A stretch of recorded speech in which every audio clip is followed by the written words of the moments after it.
Yes, we are live. चलिए start करते हैं आज का वीडियो। जैसा कि आपको थंबनेल और टाइटल से पता है कि आज के इस वीडियो में हम दो कंसेप्ट की बात करने वाले हैं, memory units and storage capacity. ये जो कंसेप्ट है वो आपके दोनों पेपर में काम आता है, चाहे तो आप लाइब्रेरी साइंस से स्पेशल आप तैयारी कर रहे हैं तो आपके पेपर 2 में भी आएगा, और पेपर 1 का जो आईसीटी वाला पार्ट है उसमें भी इस कंसेप्ट पे क्वेश्चन एक पूछा जाता है। आप जानते हैं कि आईसीटी के 5 क्वेश्चन आते हैं अगर आप पेपर 1 की बात करें तो, और पेपर 2 में देखा जाए तो पेपर 2 में एक यूनिट है जिसमें मेमोरी है, बट आईसीटी के आपके 2 यूनिट हैं, तो उस हिसाब से देखें तो ये काफी अच्छा कंसेप्ट है। तो हम जैसे एग्जाम में पूछा जाता है उसी लेवल से चर्चा करेंगे कि कैसे हम इन दोनों कंसेप्ट पे बात करें। लेकिन सेशन स्टार्ट करने से पहले अगर आप NTA, UGC net, JRF set, KBS, NBS, DSSB, EMRS, जो अभी आरआरबी में लाइब्रेरियन की जो वैकेंसी आई है, स्टेट पीएसएस की जो एग्जाम्स होते हैं उनकी आप तैयारी कर रहे हैं स्पेशल लाइब्रेरी साइंस सब्जेक्ट से, तो हमारे ऑनलाइन कोर्स अवेलेबल हैं। वीडियो के डिस्क्रिप्शन में लिंक है, आप जाके फॉलो कर सकते हैं। मैं आता हूं अपनी वापस टॉपिक पर। तो दो कंसेप्ट हमने रखे इस वीडियो में, एक मेमोरी यूनिट है, दूसरा हमारा स्टोरेज कैपेसिटी है। तो हम दोनों बेस पे जाएंगे। पहले कुछ स्टार्टिंग में थ्योरी कंसेप्ट की बात करेंगे, देन उसके बाद इस पे क्वेश्चन कैसे आते हैं हम उनकी भी चर्चा करेंगे। ठीक है, ज्यादा क्वेश्चन तो नहीं है बट कंसेप्ट क्लियर हो जाएगा, इतना है। चलिए सबसे पहले मेमोरी यूनिट की बात करते हैं। तो मेमोरी यूनिट में जो सबसे कॉमन जो सवाल आता है कि कौन सा मेमोरी यूनिट किससे छोटा है, तो उसके लिए आपको कुछ फॉलो नहीं करना। ये जो टेबल आपको स्क्रीन पे नजर आ रही, इस टेबल में 3 चीजें हैं। मेमोरी यूनिट कौन सी है वो दिया है, मेमोरी यूनिट के जो एब्रिविएशन है शॉर्ट फॉर्म में वो दिए हैं, और उनका स्टोरेज कैपेसिटी कितना होता है पर यूनिट का, तो वो दिया गया है। चलिए तो वन बाय वन हम चर्चा करते हैं। सबसे पहली जो यूनिट है वो दैट इज बिट। पहली यूनिट क्या है? विट है, और विट का शॉर्ट फॉर्म हमारा स्मॉल बी होता है, और इसका स्टोरेज कैपेसिटी आप जानते हैं कि विट का स्टोरेज कैपेसिटी 0 या 1 जो बाइनरी डिजिट होते हैं उसी में हमारा विट स्टोर किया जाता है। बिट से बड़ा होता है नेबल। नेबल का कोई एब्रिविएशन है नहीं, तो लेकिन नेबल का जो स्टोरेज कैपेसिटी वो 4 बिट्स के बराबर है, यानी एक नेबल बराबर 4 बिट होते हैं। वहीं अगर आप अगले आगे जाएं तो हमारा वाइट है, वाइट 8 बिट्स के बराबर है। क्लोबाइट है जिसे हम केबी कहते हैं, वो 1024 वाइट्स के बराबर है। फिर एमबी है, मेगाबाइट है जो 1024 केबी के बराबर है। फिर गीगाबाइट है जिसे जीबी कहते हैं, वो 1024 एमबी के बराबर है। फिर टेराबाइट है जिसे हम टीबी कहते हैं, वो 1024 जीबी के बराबर है। पीबी है, पेटाबाइट है जो 1024 टीबी के बराबर है। फिर ईबी है जो 1024 पीबी के बराबर है। फिर जेडबी है जिसे जेडाबाइट कहते हैं, जेटाबाइट, वो हमारे 1024 किसके ईबी के बराबर है। फिर योटोबाइट है जिसे वाईबी कहते हैं, वो हमारे 1024 जेडबी के बराबर है। फिर हमारे पास वीबी है जिसे वोरेंटोबाइट कहते हैं, वो 1024 वाईबी के बराबर है। फिर है जिपोबाइट जिसे हम 1024 बीबी के बराबर रखते हैं। यानी जैसे हमने मेमोरी यूनिट को पढ़ने के साथ उनकी स्टोरेज कैपेसिटी की बात करी, तो एक बात हमें समझ में आ गई कि हर वो यूनिट अपने छोटी यूनिट के 1024 के बराबर है।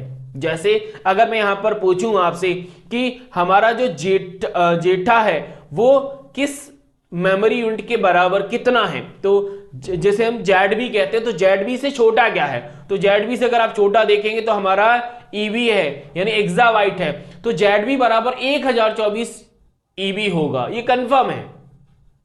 तो इनको याद करने का बहुत आसान तरीका ये निकलता है कि आपको एक सीक्वेंस पता होना चाहिए कि कौन सी यूनिट किससे बड़ी है। जैसे पहली हमारा बिट है, बिट से बड़ा नेबल, नेबल से बड़ा वाइट, वाइट से बड़ा क्लोबाइट, क्लोबाइट से मेगा, मेगा के बाद आपका क्लोबाइट से बाद मेगा, मेगा के बाद गीगा, गीगा के टेरा, टेरा के बाद पेटा, पेटा से हेक्सा, फिर हमारा जेठा, फिर योटो, फिर वोरंटो, ऐसे चलता जाता है। सेम पैटर्न में आपको याद रखना है। तो अगर मैं कभी पूछूं आपकी 1 टीबी बराबर, तो टीबी से छोटा क्या है, टीबी से छोटा सा जीबी होता है, तो 1 टीबी बराबर 1024 जीबी होगा। बस ये पैटर्न है जो कभी कभी, देखो ये पहला तो आपको समझ में आ गया कौन सी किससे बड़ी है, लेकिन एक दूसरा कंसेप्ट इसी मेमोरी यूनिट में आता है, दैट इज कन्वर्जन। कभी कभी मेमोरी यूनिट का कन्वर्जन भी पूछा जाता है, तो वैसे कन्वर्जन का सेपरेट वीडियो देखा जाए तो वो ज्यादा अच्छा रहेगा कि कन्वर्जन थोड़ा मैथमेटिकल प्रोसेस है, उसको समझाने में प्रॉपर वीडियो लगेगा, बट मैं हिंट कर देता हूं, अगर फ्यूचर में आपको लगे कि कन्वर्जन करना चाहिए तो मुझे कमेंट बॉक्स में बता देना, मैं कन्वर्जन का फिर सेपरेट वीडियो लेके आऊंगा। फिर भी आपको हिंट के तौर पे जरूर बताना चाहता हूं कि कैसे निकालेंगे। तो उसके लिए आपको कुछ नहीं है, जैसे जो भी यूनिट पूछा जाए, सपोज आपसे पूछा जाए कि 1 पीबी बराबर क्या है, तो पीबी से छोटा क्या, आप देखो पीबी से छोटा क्या, पीबी कहां है, ये रहा भाई पीबी, पीबी से छोटा क्या है टीबी, तो आप लिख सकते हैं कि 1 पीबी बराबर 1024 तो आना है, ये टीबी के बराबर हो जाएगा। तो ये होता है मेन कन्वर्जन। जो आगे अभी तो हमने जो छोटी यूनिट है उसके बारे में ही चर्चा करिए, लेकिन आपको पता है कि अभी ये पीबी दिया है, ये टीबी में भी पूछा जाता है, सॉरी ये टीबी में पूछा हमने यहां पे लिखा है, लेकिन 1 पीबी बराबर कभी कभी ऐसे ही पूछते हैं कि 1 पीबी बराबर कितने बाइट होते हैं, 1 पीबी बराबर कितने हैं, तो फिर उसके लिए हमें प्रॉपर कन्वर्जन के साथ जाना होगा। तो अभी इस वीडियो में सिर्फ हमें इतना समझना है कि कौन सी यूनिट किससे बड़ी है और किस यूनिट का कितना स्टोरेज है, ठीक है। तो उम्मीद है कि आप कंसेप्ट समझ गए होंगे। मैं चलता हूं आगे, और आगे जाने पर हमें दूसरा कंसेप्ट मिलता है storage capacity of storage devices. जितने भी स्टोरेज डिवाइसेस हैं उनका कितना स्टोरेज कैपेसिटी है वो हमें अगले कंसेप्ट यानी इस कंसेप्ट में समझना है। बाकी कौन से स्टोरेज का क्या डेफिनेशन है, किसके स्टोरेज के लिए हम इसका यूज करते हैं, वो मैं स्टोरेज की जो इसके बाद जो वीडियो लेके आऊंगा उसमें हर एक स्टोरेज डिवाइस को डिफाइन करूंगा। तो आप टेंशन ना लें, मैं अधूरा नहीं छोड़ूंगा, आप बोलेंगे तो पूरा कराऊंगा। स्टोरेज कैपेसिटी हम देख रहे हैं स्टोरेज डिवाइसेस का। तो पहली हमारे पास स्टोरेज डिवाइस है दैट इज रजिस्टर्ड। तो रजिस्टर्ड का जो स्टोर है ना वो बिट में किया जाता है। क्यों?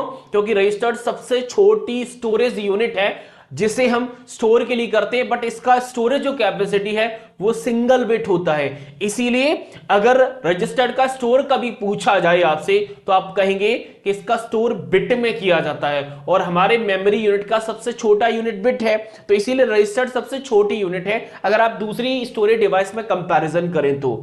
फिर इसके बाद आता है कैश मेमोरी। तो कैश मेमोरी का जो साइज है ना हमारे कंप्यूटर में वो एमबी में होता है। तो कैश मेमोरी अलग अलग पीसी पर डिपेंड करता है कि हम किस पीसी में कितना साइज अपने कैश मेमोरी का ले जाएं, यानी डिपेंड करता है कि आप यूज किसका कर रहे हैं। तो उसके आधार पर समझना ज्यादा सही होगा, क्योंकि कैश मेमोरी के अलग अलग लेबल होते हैं। जैसे आप प्रोसेसर अगर इंटेल का यूज करें तो अलग होगा, अगर आप राइजन का यूज करें तो अलग होगा। जैसे मैं अगर इंटेल के प्रोसेसर की बात करूं तो लेवल 1 का जो स्टोर होता है दैट इज मतलब 32 केबी के समथिंग होता है। लेवल 2 का जो स्टोरेज है ना वो आधा एमबी यानी 512 केबी से लेकर 2 एमबी तक हो सकता है। लेवल 3 की बात करें तो उसका स्टोर ज्यादा है, 12 एमबी से लगभग आप 30 एमबी तक लिख सकते हैं। वही राइजन के अगर मैं प्रोसेसर की बात करूं तो लेवल 1 का जो स्टोर है लगभग 64 केबी के समथिंग होता है। अगर आप लेवल 2 की बात करें तो ये 512 केबी से लेकर हम लोग 1 एमबी तक ले जा सकते हैं। वहीं अगर आप लेवल 3 की बात करें तो 32 एमबी से लेकर आप 128 एमबी तक ले जा सकते हैं। तो डिपेंड करता है आप कि कौन सा प्रोसेसर यूज करें, उसके आधार पर हमारा कैश का स्टोर बन जाता है। तो कैश का अगर पूछा जाए स्टोरेज कैपेसिटी किसमें मेजर किया है तो वो एमबी में, मेगाबाइट में आता है, जैसे रजिस्टर्ड का बिट में आता है। अगली मेमोरी है हमारी, अगर आप डिफाइन करें दैट इज रैम। कौन सी है? नहीं, रोम। अगली मेमोरी हमारे पास रोम आती है। तो रोम का स्टोर है ना वो केबी और एमबी में है। दो मेजरमेंट, कुछ हमारी रैम जो केबी में स्टोर करती है, कुछ रैम एमबी में करती हैं। जैसे रैम की बात करें तो रैम हमारा जीबी में आता है। अगर हम रोम में जाएं तो रोम केबी में कैसे होती है तो उसे मैं इन ब्रीफ में समझा देता हूं कि केबी में आप कैसे और कितने स्टोरेज। जैसे पी रोम की मैं बात करूं, क्योंकि रोम के आपके पास टाइप है। देखो रोम हमारा पी रोम होता है, ईपी रोम होता है, डबल ईपी रोम होता है। तो पी रोम का जो कैपेसिटी है स्टोर वाला वो 32 केबी से लेकर 4 एमबी तक हो सकता है। वहीं अगर आप ईपी रोम की बात करें तो ईपी रोम हमारा 1 एमबी तक जा सकता है। अगर आप डबल ईपी की बात करें, डबल ईपी, तो डबल ईपी हमारा एज अ एम्बेडेड डिवाइस पे डिपेंड करता है किस डिवाइस पर कितना यूज करें। फ्लैश मेमोरी इसमें आती है जो कि 512 एमबी तक जा सकती है अगर आप फ्लैश मेमोरी की बात करें, क्योंकि डबल ईपी जो मेमोरी होती है हमारी रोम वो फ्लैश मेमोरी के सिमिलर रखी जाती है, क्योंकि वो उसी मतलब क्या बोला जाए मेथड पे काम करती है जो फ्लैश करती है। अगर हम रैम की बात करें तो भाई रैम के जैसे टाइप है, आप अगर डेस्कटॉप यूज कर रहे हैं तो अक्सर रैम का जो साइज है ना वो 4 जीबी से लेकर हम 64 जीबी तक यूज करते हैं। अगर हम पीसी की बात करें तो पीसी लैपटॉप जो है, जैसे पर्सनल मेरे पास है उसमें 8 जीबी है, आपके पास हो सकता है उसमें 4 जीबी हो, किसी में 2 हो सकता है, किसी में 8 हो सकता है, किसी में 16 हो सकता है। तो जो स्टोर, अब गेमिंग अगर हम लैपटॉप पीसी की बात करें तो गेमिंग में स्पेशल क्वालिटी कि वो 16 से 32 जीबी तक रखा जाता है, ये स्पेशल क्वालिटी है। अगर हम वर्क स्टेशन की बात करें जो हाई एंडेड होते हैं वहां पर 64 जीबी तक हमारा रैम का यूज किया जाता है। तो रैम का जो स्टोरेज कैपेसिटी है वो जीबी में होता है, ठीक है। मैग्नेटिक डिस्क की अगर हम बात करें तो मैग्नेटिक डिस्क में हमारे पास दो आती हैं, एक हमारे पास एफडीडी है जिसका केबी में होता है और एमबी, हाईएस्ट इसमें होता है 1.44 एमबी इसका कैपेसिटी है अगर आप फ्लॉपी डिस्क की बात करें। अगर आप हार्ड डिस्क की बात करें जो कि हाईली स्टोरेज डिवाइसेस में रखी जाती है और स्लोएस्ट भी और सस्ती भी है, तो इसका जो स्टोर कैपेसिटी है वो अक्सर जीबी या फिर टीबी में देखा जाता है। आप 1024 जीबी या 1 टीबी में देख सकते हैं, 512 जीबी में देख सकते हैं। तो जो हार्ड डिस्क हमारे पास अवेलेबल होती है वो जीबी या टीबी में होती है। वही अगर आप पेन ड्राइव की बात करें, फ्लैश मेमोरी में पेन ड्राइव है हमारे पास, कार्ड है मेमोरी कार्ड, तो पेन ड्राइव भी अक्सर हम जीबी में रखते हैं, मेमोरी कार्ड भी अक्सर हमारे जीबी में आते हैं, एसएसडी भी हम जीबी और टीबी दोनों में देखते हैं। जैसे हमारे पास हार्ड डिस्क रहती है वैसे ही एसएसडी रहती है। अब कुछ लोग ये भी सोच रहे होंगे कि सर इसमें पेन ड्राइव क्या है, एसएसडी कार्ड क्या है, एसएसडी क्या होती है, हमारे पास हार्ड डिस्क क्या होती है, तो ये मैं अगले वीडियो में बताऊंगा। मैंने बोला है कि हर एक स्टोरेज डिवाइस को मैं नेक्स्ट वीडियो में डिफाइन करूंगा।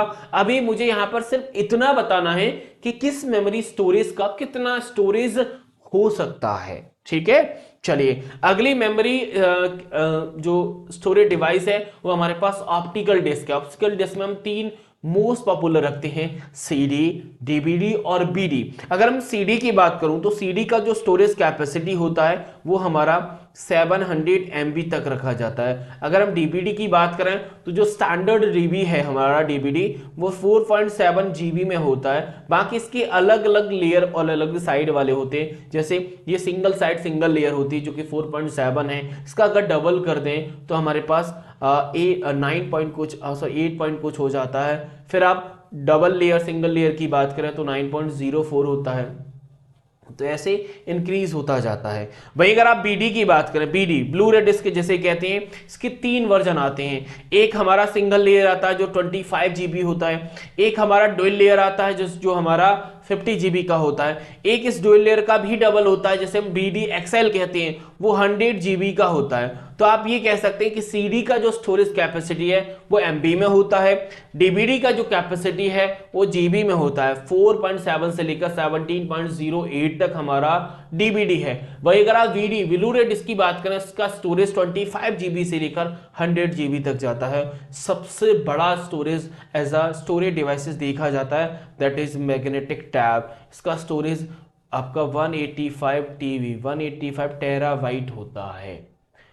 तो यहां पर हो जाता है हमारा दूसरा कंसेप्ट, यानी कि स्टोरेज डिवाइस की स्टोरेज कैपेसिटी कितनी हो सकती है, इस बात की हमने चर्चा करी। अब हमने 2 कंसेप्ट देख लिए, मेमोरी यूनिट कौन सी है वो देख ली और हमारा स्टोरेज डिवाइस की कैपेसिटी कैसी हो सकती है उस चीज़ का डिफाइन कर लिया। अब मैं बात करता हूं कि एक्चुअली में इन दोनों कंसेप्ट पे क्वेश्चन कैसे आपके एग्जाम में पूछे गए हैं, हम उनकी बात करते हैं। सबसे पहला सवाल आपकी स्क्रीन पर, इसमें पूछा है कि आपके पास जो स्टोरेज यूनिट होती हैं उनका इंक्रीजिंग के आधार पर आप इन्हें एक ऑर्डर डिफाइन करिए। इंक्रीजिंग मतलब पहले छोटी फिर बड़ी फिर उससे बड़ी फिर उससे बड़ी। तो वही मैं शॉर्ट फॉर्म लिख देता हूं।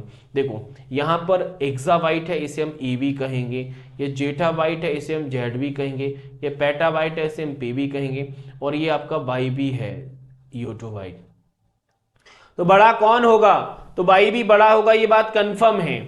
बाईबी आपका बड़ा होगा क्योंकि मैंने आपसे बोला है कि आपका जो अल्फाबेटिकल है उसमें जेड बड़ा होता है, यहां पर बाई बड़ा है तो बाई बड़ा आएगा, ये बात कंफर्म है। देखो बाई बड़ा आएगा फिर उससे छोटा जेड आएगा, उससे छोटा हमारे पास क्या आएगा, उससे छोटा हमारे पास जेड हो जाएगा। तो अब कैसे डिफाइन करें? तो देखो बाई हमारा बड़ा होगा इसमें, ये बात कंफर्म है, फिर उससे छोटा जेड आएगा, ठीक है।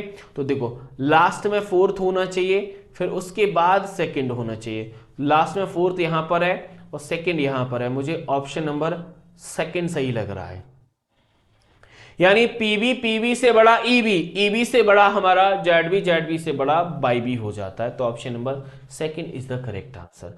अगले सवाल पे मूव करते हैं, सवाल नंबर 2, जिसमें आपकी मेमोरी मैनेजमेंट जो यूनिट है उनको लिस्ट 1 लिस्ट 2 में रखा है, बस लिस्ट 1 में उनका स्टोरेज कैपेसिटी है, लिस्ट 2 में आपके पास मेमोरी यूनिट है। जैसे मैं अगर बात करूं, देखो वाई भी बड़ा होता है, आपको जेड बी और वाई बी में पता है, वाई बी से छोटा होता है जेड बी। अब छोटा है तो 1024 आएगा, ये बात कंफर्म है।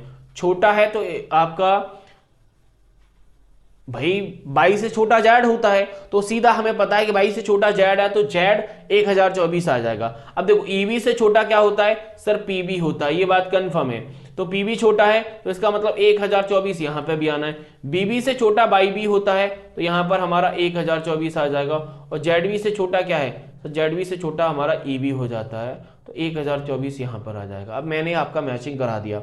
देखो बाई बी मतलब जेड बी, तो यानी फर्स्ट का फोर्थ होगा, ठीक है।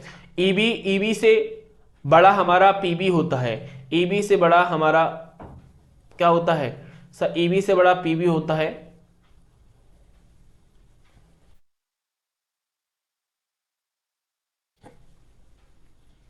ऑप्शन मिसमैच कर दिया, ईबी यहां पर ये ईबी ये पीबी कर लीजिए।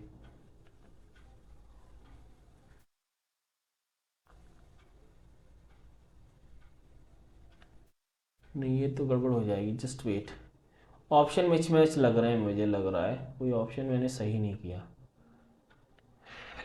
चलिए यहां से आप मैच करते जाइए, जो मैंने लिखा है ना उसी के आधार पर आप मैच करिए। देखो ये पीबी है यानी ये थर्ड के साथ चला जाएगा, ठीक है। ये वाई भी है तो ये फर्स्ट हमारा यहाँ चला जाएगा, ये सेकंड यहाँ पे चला। अच्छा इसको ऊपर नीचे कर दिया है, सॉरी ऊपर नीचे कर दिया, यानी पहला ही सही है भाई। ये ऊपर नीचे, ये सेकंड ऊपर जाना चाहिए, बट जैसे लिखा है उस हिसाब से तो हमारा ये ऑप्शन सही है, ठीक है ना, जैसे लिखा है वैसे, ठीक है। चलिए कोई दिक्कत नहीं। हाँ मैंने ऑप्शन फर्स्ट ऊपर ना करते हुए सेकंड पोजीशन पे कर दिया, बट जैसे लिखा है उसके आधार पर तो सही है हमारा, ठीक है। चलिए अगला सवाल है जिसमें हमारा जो स्टोरेज कैपेसिटी है उसके आधार पर आपको इंक्रीजिंग ऑर्डर में लगाना है, मतलब जितनी भी स्टोरेज डिवाइस पड़ी थी उसमें किसका स्टोर कितना होता है। देखो इसमें क्या क्या दिया है भाई, सीडी है, डीवीडी है, कार्टेज है और ब्लू रे डिस्क है। मतलब सीडी से बड़ा हमें पता है कि हमारा डीवीडी होता है, क्यों, क्योंकि सीडी होता है एमबी में, डीवीडी होता है जीबी में। और हम बीडी बात करें वो उससे भी बड़ा है क्योंकि 25 से लेकर 100 तक जाता है, तो लास्ट में डीबीडी रहेगा, ये बात लास्ट में हमारा बीडी रहेगा। देखो बीडी एक यहां पर है एक यहां पर, इसका मतलब ये दोनों गलत हो जाएंगे। अब बीडी से छोटा देखो डीबीडी है, सीडी है, फिर कार्टेज है, यही सही है। अब देखो सीडी से बड़ा हमारा डीबीडी आएगा, लेकिन कार्टेज छोटा होता है, कार्टेज सबसे छोटा यूनिट होता है और कार्टेज को हम अलग अलग लेवल पे यूज करते हैं। अब पूछा जाए कि कार्टेज अलग अलग लेवल पे कैसे यूज होता है, तो कार्टेज छोटा है, आप प्रिंटर में जो स्टोर कराते हैं वो कार्टेज में ही होता है, तो उस हिसाब से आपको देखना चाहिए, ठीक है। तो इस क्वेश्चन का answer option number third is the correct answer. तो आज के इस वीडियो में हमने मेन रूप से दो कंसेप्ट और उसके आधार पर जो 3 क्वेश्चन है उनकी चर्चा करी।